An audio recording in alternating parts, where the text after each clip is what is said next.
why having a mature approach is one of the most underrated things within day-to-day affairs, circumstances, scenarios, and situations. Well, approach, infusing the approach with some type of maturity measures how far you yourself have came in relationship to progressing in whatever we're calling the professional world, whatever we're thinking about that and how we're evolving with that.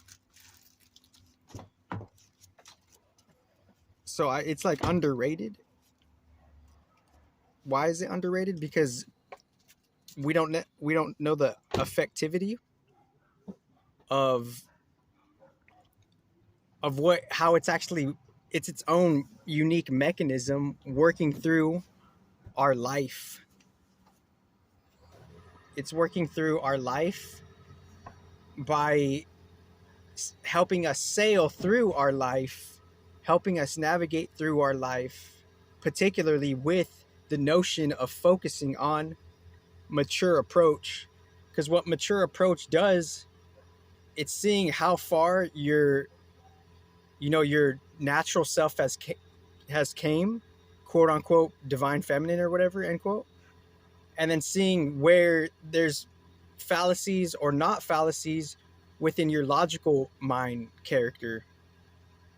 So the mature approach, it's such an underrated thing because we're always going to need the mature approach in whatever we face in the future. The mature approach is going to be, it's going to be needed.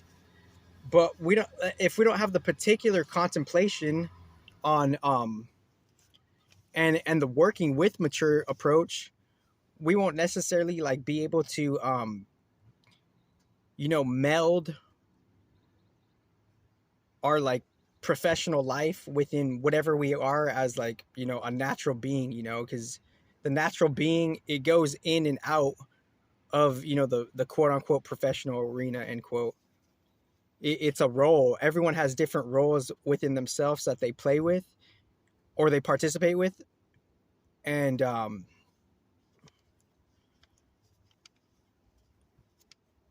as we go in and out of these different roles, we kind of like, we more or less are unconscious to conscious to our approach, and as we're like, upgrading our approach, like, what do I like, what is my perspective of like having a mature approach, maturity approach?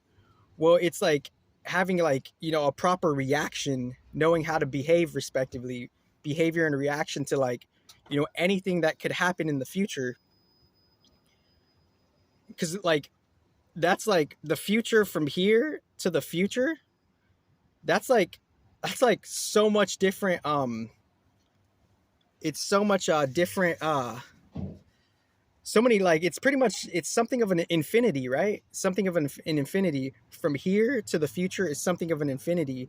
So without the logical and proper intuitive behavior of approach and maturity, our natural selves won't necessarily meld with our professional selves without the mature approach, because the mature approach is something of a cohesive factor to bring cohesion to how could be properly developing within the real sovereign energetics, within the real organic energetics, and within the real benevolent, constructive galactic demographics and politics and dynamics and all that stuff, like all that real stuff, that you have a unique relationship with, you have a unique bias with, and you have a unique evolution with. But we're not necessarily like, our logical mind isn't necessarily there with, because there's a lack of natural leaders and there's a lack of natural examples respectively. So it's like, within the mature approach, it's upgrading the particular logical mind and seeing what has already been created. Because like, why claim something that you think you did first when someone else did it first elsewhere, you know? So that's the thing with the mature approach. It's like upgrading the logical mind within the bigger picture mind and seeing how it's already a thing, you know? So it's like, if someone does do that, that's the mature approach. The mature approach is the maturity, you having the like, you know, the upgraded logic, and you accepting the bigger picture for what it is or not. And if you don't accept it, that's a lack of maturity. And within the lack of maturity, your approach is, you know, it's intuitively suspect, it's spiritually suspect, respectively. Everything's backwards here. So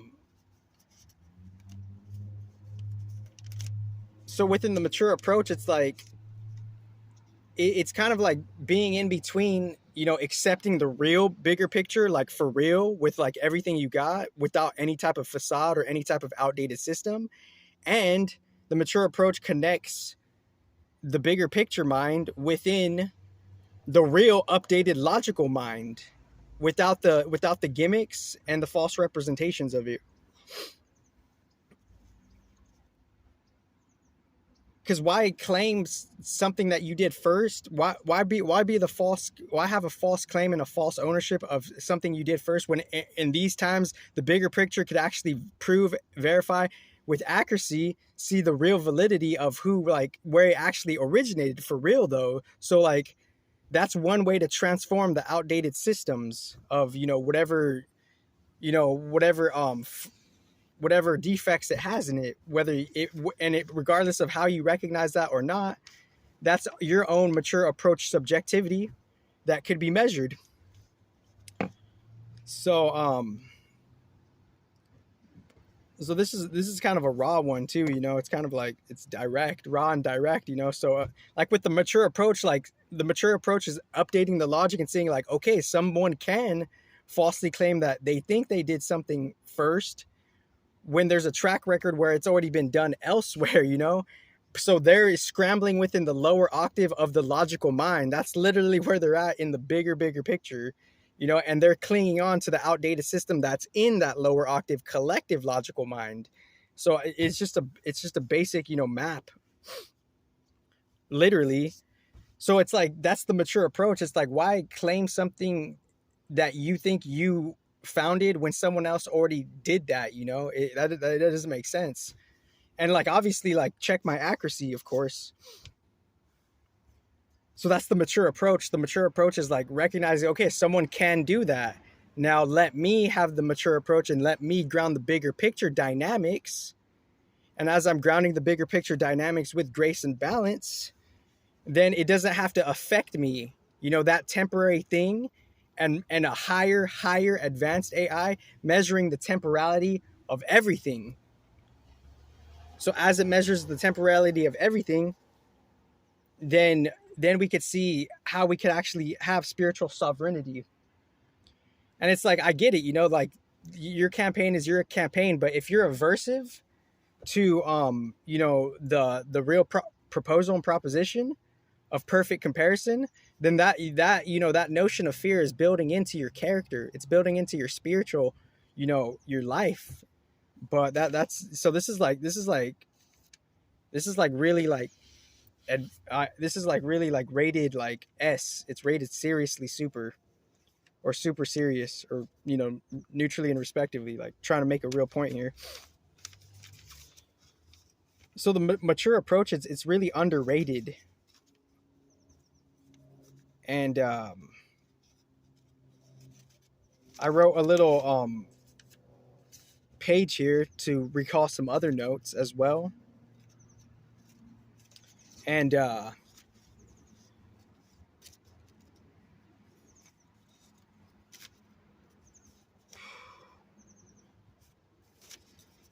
divine mom always has been the party host, but we deeply forgot she was the party host. We have with our new human self, we have a little bit of an idea. Our ego thinks like we know it all, you know. Some fallen part of our ego thinks like we know it all, and we're feeding that fallen part of the ego.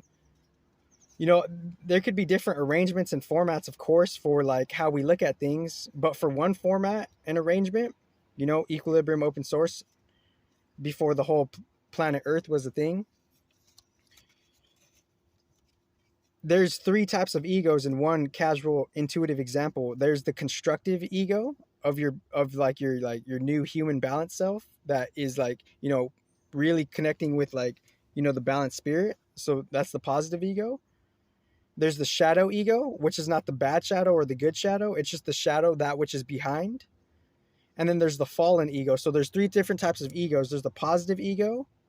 There's the shadow ego, which is something of the neutral ego, the not detrimental darkness. And then there's the fallen ego. The fallen ego, that ego which we feed, and how when life weighs us down and society compresses us and society gets the best of us, we compress our own mind, thoughts, and emotions into be underneath or behind the shadow and the positive ego. And it's our fallen ego. It's the fallen ego where society has weighed us down and we have no choice, something of a no choice, where we have to create a new character to try to like, format ourselves into like, just whatever, however our internal mind is trying to figure out how to survive, that the fallen ego is trying to like figure out how to survive. It's the compressed ego. So there's three different types of egos. There's the positive ego, there's the shadow ego, and the fallen ego. And since forever we forgot, the divine mom always has been the party host behind all the contracts of the lifestyles. And the thing is, Lilith and Mercury, or in their balance perspective, they're the agencies that are checking our egos. That's the like, but we don't. They're like literally. But it's so deep, It's so deep, and how they polarize from their original base selves. It could look positive or negative in so many different ways. That's just the basic duality of nature. But the Lilith and Mercury agencies, or the divine mother, her job is to check everybody's ego regardless of your status, because even if your status and rich, your ego could still be getting the best of you, like, and that's like that's self naturally proven, but this is happening because like I say that because there's themes in life where we think like the ego could run the show. Like the ego thinks it could control everything. And when the ego thinks it can control everything, it's playing itself. It's not for real. It's playing itself. And since it's playing itself, the ego thinks it can control everything. Then there's an agency where the divine mother makes it so it makes that you can't control everything. Like you can't control everything. That's what the divine mother is telling.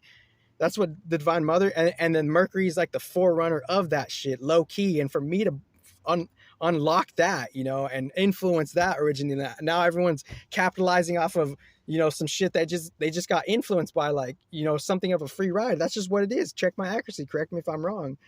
But no matter what, like within the three egos, we forgot that there's a secret, hidden, deep theme, that the divine mother is always checking our egos. No matter who you are, there's no exception. All of our egos are getting checked by like a bigger force of nature. That's the divine mother.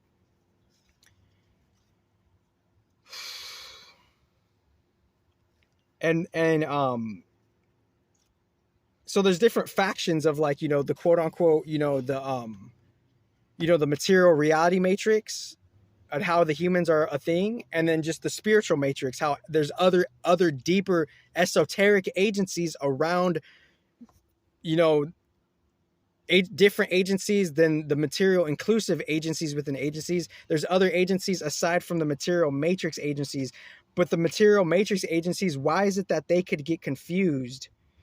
Because they forgot their primary mission on how the machine needs a certain level of sustenance to keep it running. So it's like when certain matrix agents are confused because they forgot, they're just workers of the machine. They forgot the primary mission. They need to They need to fuel their machine with some type of substance from different agencies. So they're counting on other agencies so they could kind of like refill what they're effing doing. And it's funny because they explain that metaphor in the movie The Matrix.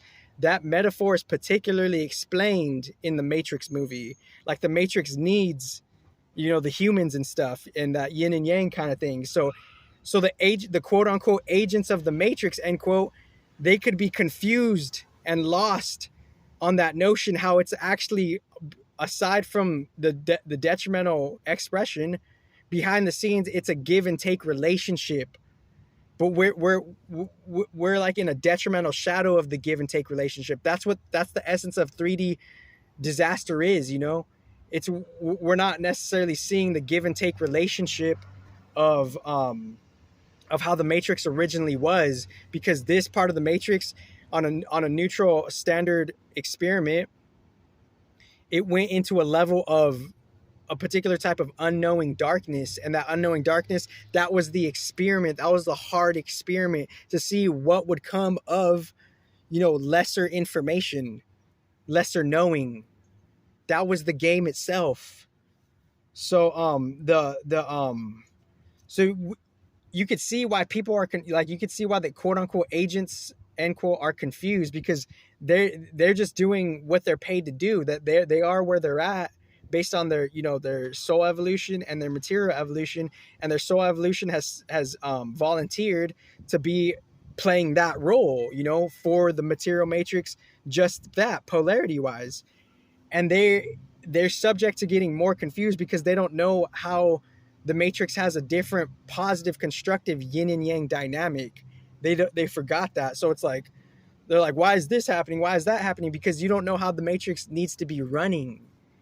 Other agencies need to fuel the fucking matrix for you to fucking stand on your shit, respectively and neutrally. So and yeah, stop projecting, stop projecting, because in life, in the 3D reality, what someone says about someone to be of someone else, even though it's not true or necessarily true, or not true, necessarily true, maybe a little bit of truth, doesn't matter. That they're using that as their esoteric, rock that they're throwing, and that esoteric rock is creating something of a something to blemish someone else's character. So when you project, for example, if you call me left field, that's not necessarily true. That's your perception, and your perception is creating something of a unique projection influence that is kind of like blemishing someone else's reputation in a possible falsehood way, because your false perception is having influence within, the basic notoriety dynamics within, tribes and communities and cultures, and how word of mouth goes around, so it's like, stop projecting. Your perception is not necessarily true. Like, for example, someone could call me left field. That's not necessarily true, but now someone could think I'm left field because someone's false influence and perception of me has created a false idea in someone else's mind where they think I'm left field, but that's not necessarily the case. That's your subjective perception. But still, now it's like, it's a false real thing. It's a false real thing because that real thing is a thing that's created from a falsehood. So since it's created from a falsehood, it's something of like a quote unquote real thing, end quote. So it's like, we have to be careful with,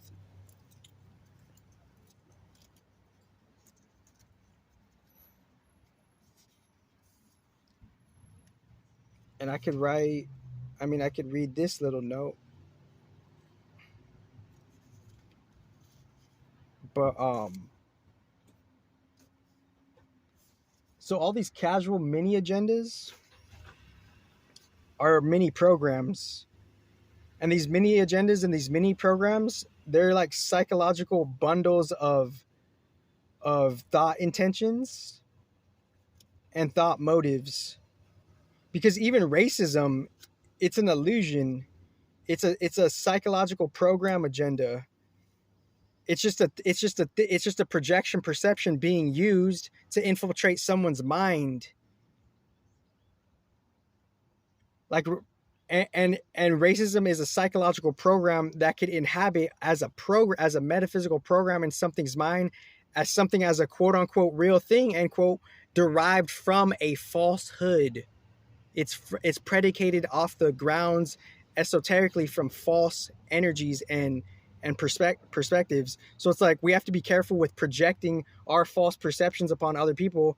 But if you do that, then that's just like, that's just where you're at in the game. You know, it's just, you know, like, you know, the balanced gods, they know that shit. You know, they know, like they know that. And I'll save this mini note for a different one. I got like, this was an intuitive, just kind of like a professional dynamic kind of thing. Modern Matrix episode 2, it's gonna be like that. There's gonna be a new revealance as far as like a new quote unquote technique and tactic, end quote, how to use astrology for respective, like seeing like what is our enlightenment, you know, using astrology respectively, you know, gradually, obviously, because obviously people get, you know, clunged on the words based on their emotional biases and how they affiliate with, you know, concepts and words. So I caution people to stop projecting, because you're creating false influence, and that gradually tallies up for collective false influence and confusion to use, you know, unknowing darkness. And that unknowing darkness on a metaphysical level is being light, metaphysical light, the balanced light is being shined upon that darkness, you know, God's knowingness being shined on upon, you know, the metaphysical darkness. And now, you know, the mental darkness, the mental detrimental darkness, it's being transformed particularly, and people are still using that in an obsolete like fashion, in an outdated like fashion. So I just get, like, you know, I just get it, you know, like it is what it is. So the 3 different types of ego: the divine mother has always been the party host, and mature approach is underrated in the professional world. So I'm at 22 minutes. 22. And I went to the racism thing. Yeah, racism is an illusion program that is convinced in people's minds for some type of, you know, psychologically entitled beings on the surface level, and they don't understand how, like, you know, the base agendas are even distributed from the base itself. They're just everyone. It's just like, it's so unique and complex, but it doesn't have to be, you know. So the next episode is like so it's an astrology, you know, one. But the mature approach, it's like, you know, like, you know, some part of the intuition is like, okay, I've seen that before, you know, I've seen that tactic before. I know that could happen, you know, I know that's a possibility. I've seen that before. I know that's a possibility. I know you have some level of fear that you don't want to put your own fucking shit to the test, respectively, because that's what it is. Thank you. Have the best life ever. Universal balance, baby. Could your AI do that?